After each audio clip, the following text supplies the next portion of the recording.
In today's episode, we will be discussing the national press release of the book Surrender in Silence and the companion song You Stayed in healing and leadership and how they are deeply connected.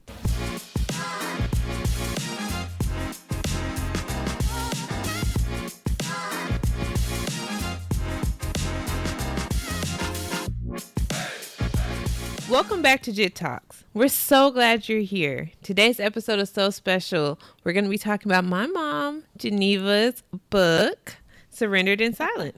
Yes, today we're talking about the memoir, the song You Stayed, the response from readers, and why I felt led to share my personal story before writing a leadership book.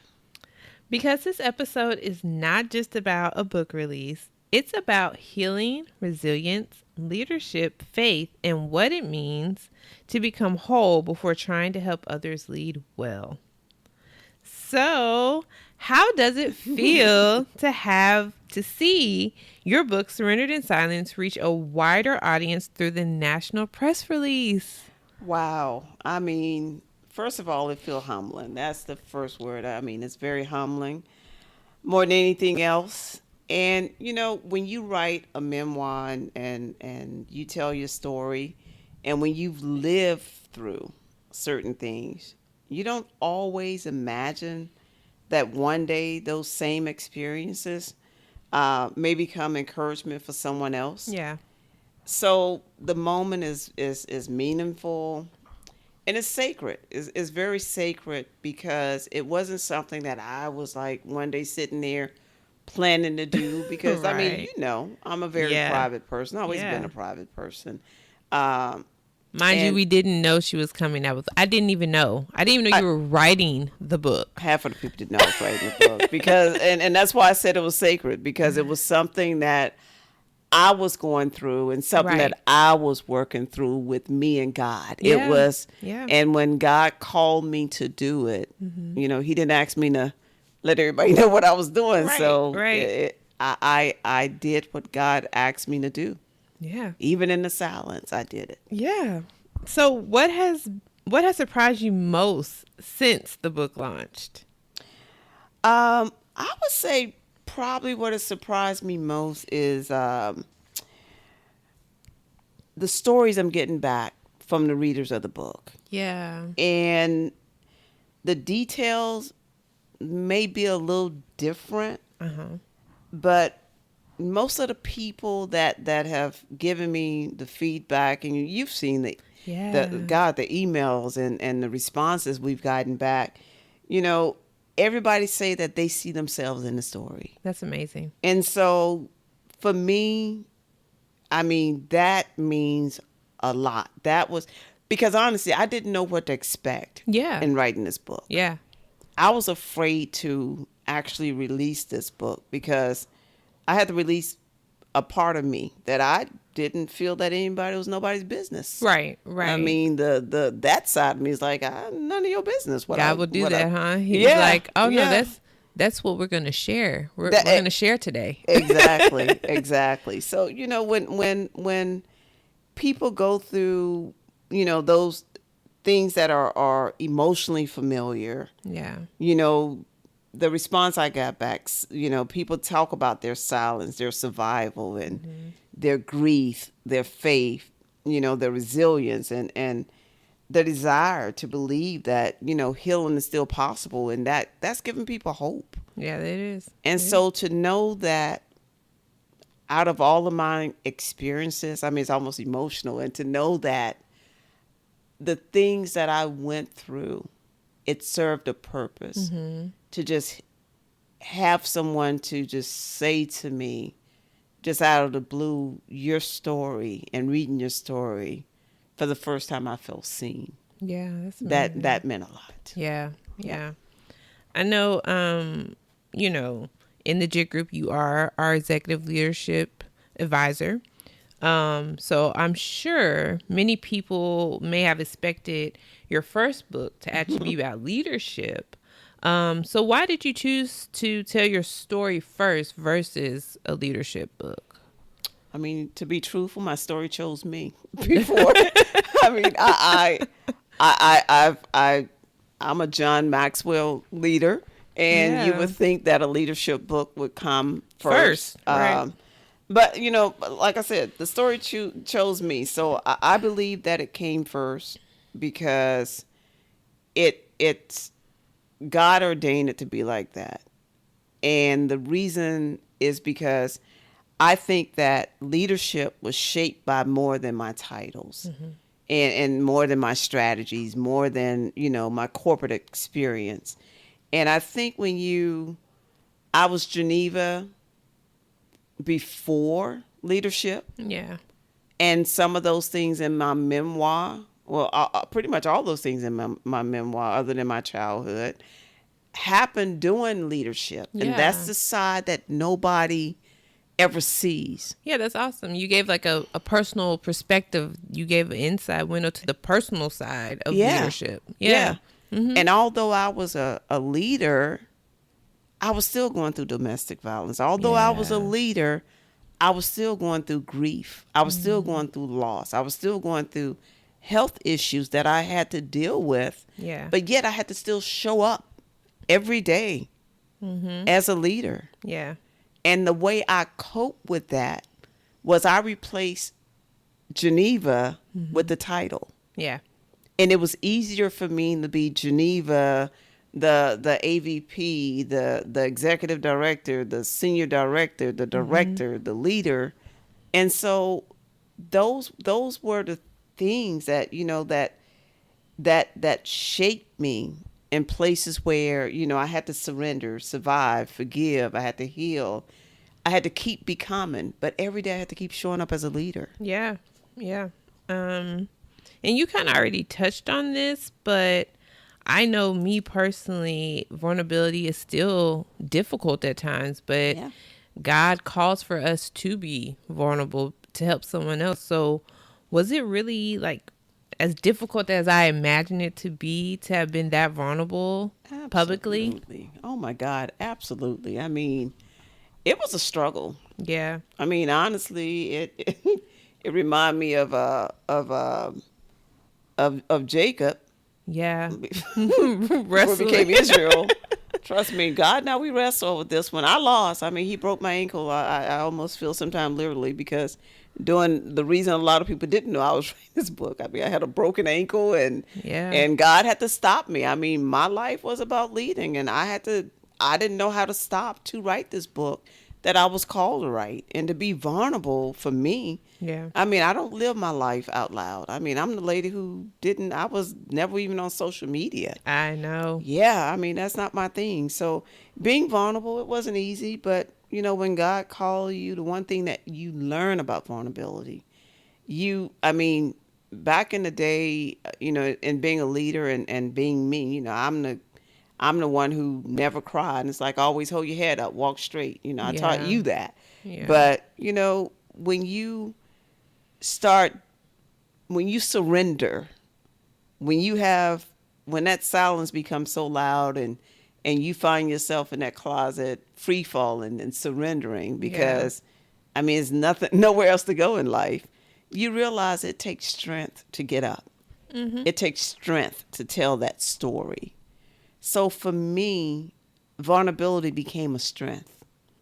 And so I also knew that there was people who was carrying silent stories. And sometimes someone else's honesty gives them permission to heal. Yeah. And I felt comforted after the first book sold and that first person called me and was in tears and said, "You've told my story. I felt seen." Yeah. So for me, that vulnerability quickly turned into strength. That's awesome. Yeah, and as a leader, working with leaders now, having them to tell their stories and help them, it's been that vulnerability. I feel stronger now that I was able to be seen. Yeah. And so let's talk about, because you just said something about the leaders have even told you that they have connected with your story. So Some people may not see that connection of your story and leadership. Can you explain how they are connected? Absolutely. So to me, leadership begins long before title. Yeah. You are that same person. And it begins with how we lead ourselves. Yeah. And so you either lead yourself in truth, or you continuously stay in, that pain, and you continuously feel like you're too afraid to be vulnerable.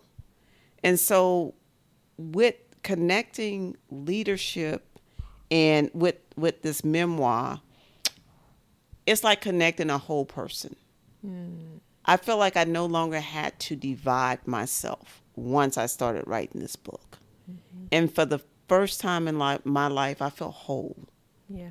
I felt like I really did. I really felt like I was carrying, when I walk out the door, or walked into this office to go to work every day. I felt like I was putting on a mask. Oh. I had to put on this mask. I go perform. Mm-hmm. And then after, my day of performance, before I went in the house, I had to take this mask off and come in. I had to become, mommy. When I was married, I had to become wife. And it just, after a while, that lead to a burnout. Mm-hmm. You never get a chance to process that pain. You never get a chance to, put that trauma away and put it in a place where you can cope.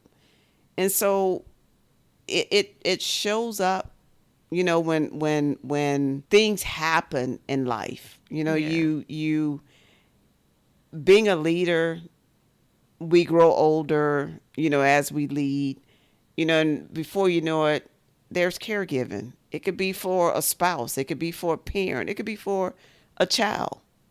And if you only know yourself behind with that mask on, it breaks you. Yeah.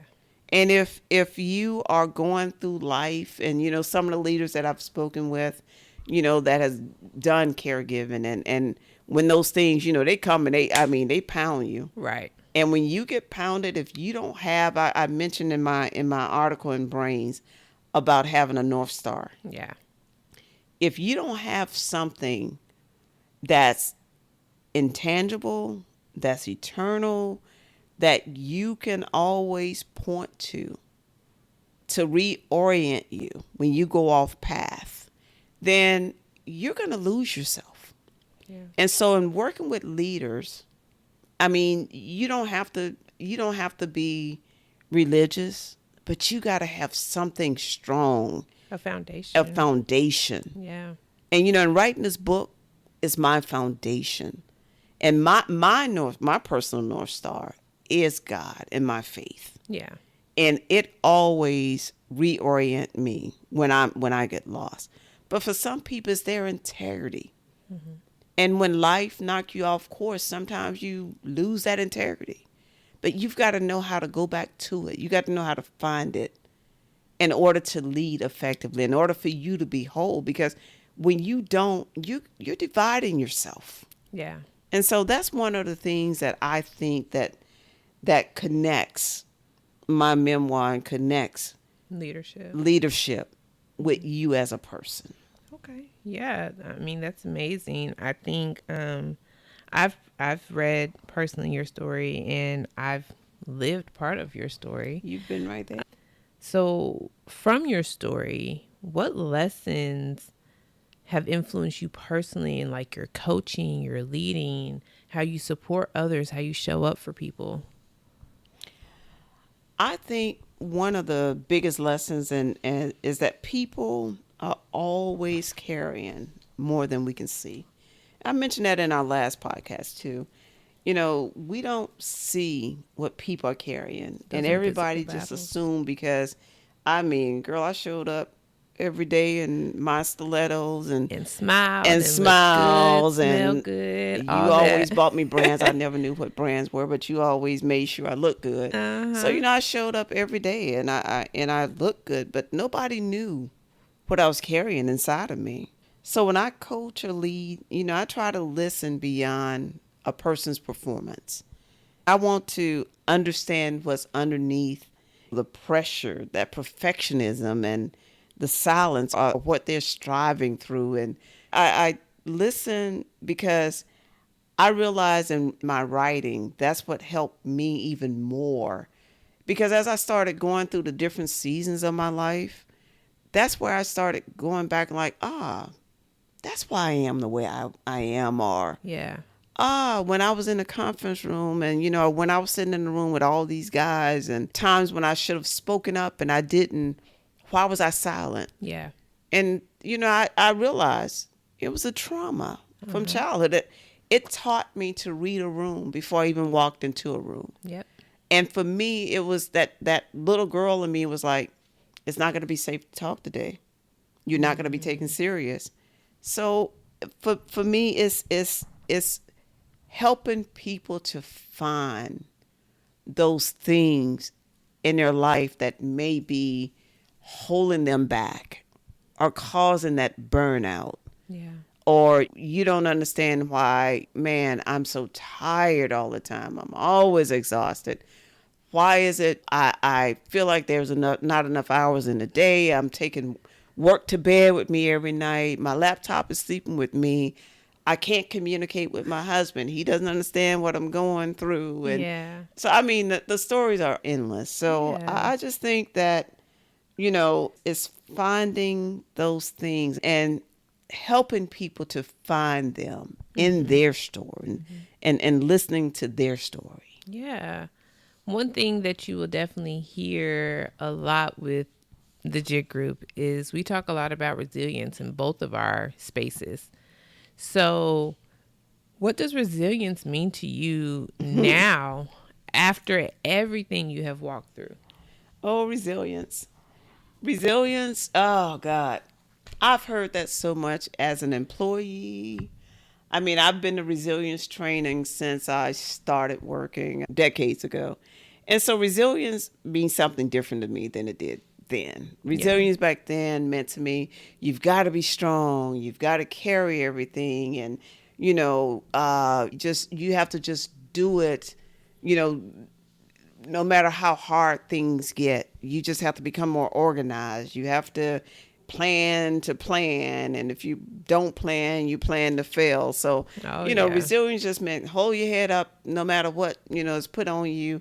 But no, it means something different to me. It used to mean endurance to me. But now, I mean, I understand that resilience can also mean rest. Yeah. It Rest can is good. mean honesty, being honest with yourself Yeah. about what you feel. It could mean healing and surrender, Yeah. allowing, God to strengthen you in places where you couldn't strengthen yourself. And, for people that may not believe in God, it's actually sitting down and thinking about those things that you are meant to carry and things that you're not meant to carry. Yeah. So resilience to me is actually sitting down, taking an inventory of who you are and what you are meant to carry and the things you're not meant to carry. Because as a leader, you get pressured sometimes to, hey, you have your performance. You got to meet this goal. You can't not meet this goal. And the weight is put on you is, hey, if your department don't do this, it's going to mean this and that. I mean, yes, you have a level of responsibility. But resilience is knowing the things that you're meant to carry and things that you're not meant to carry. Yeah. So I am a bookworm. That's Hmm. what I would say. I love to read. But one thing that was set apart in your book was that you did a song with your book. Yeah.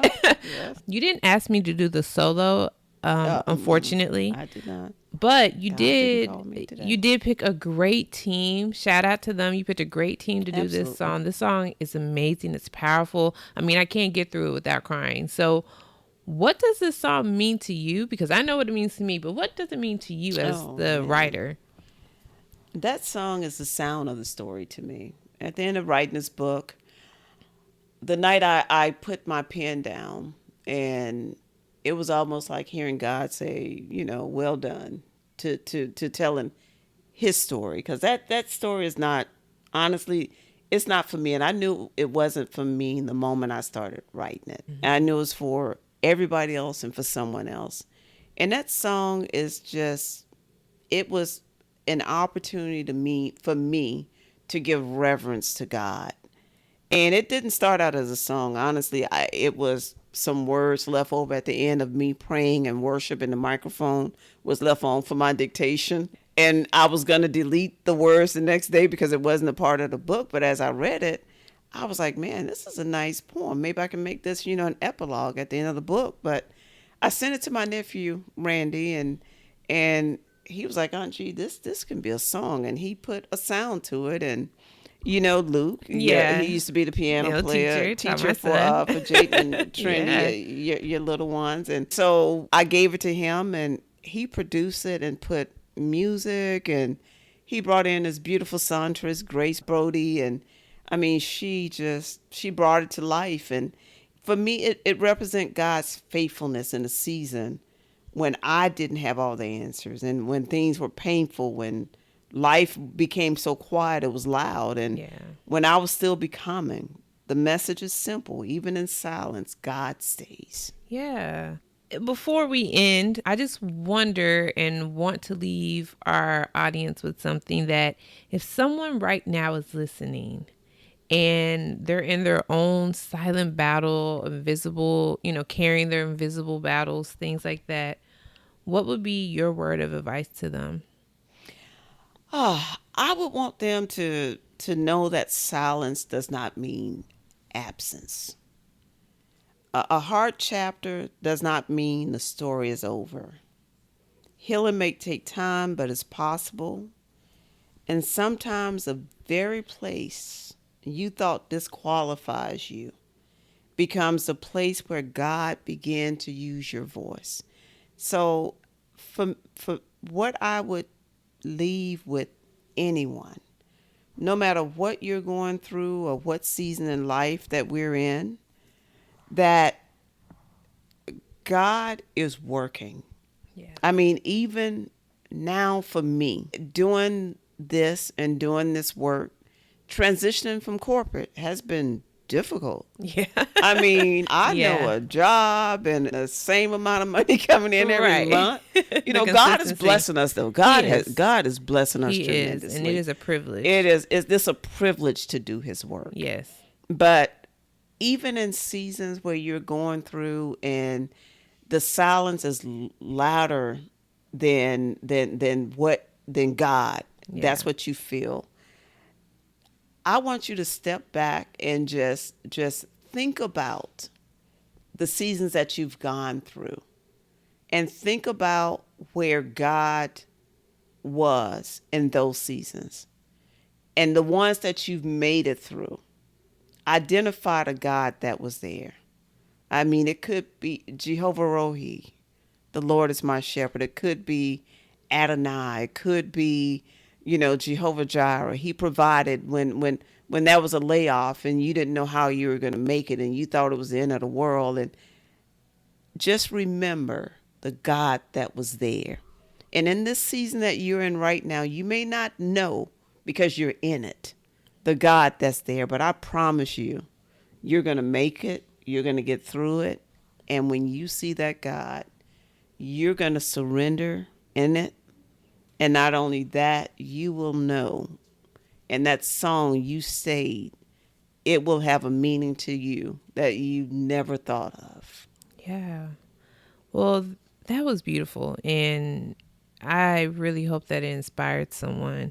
So, guys, thank you for joining us on this episode of JITT Talks. We hope this conversation reminded you that healing and leadership are not separate journeys.